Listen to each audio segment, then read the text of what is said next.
Ratu নাই চাৱা ৰাতে নাই ৰাতে নাই দাঁতটো তোমাৰ কি হ'ল মুনু মোৰ দাঁত ভাঙিছে নতুন যাইব আজি তুমি ক'ত গৈছিলা মুনু ক'ত ফুৰিব গৈছা বাজাৰত বা এটা গাড়ী কি লৈ আহিছা মুনু চব্জি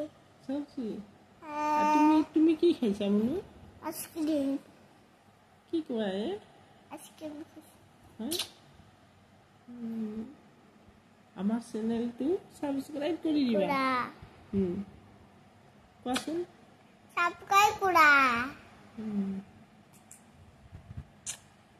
তোমালোকে বেয়া পোৱা নেকি নাপাওঁ তোমালোকে কিয় সাবস্ক্ৰাইব নকৰা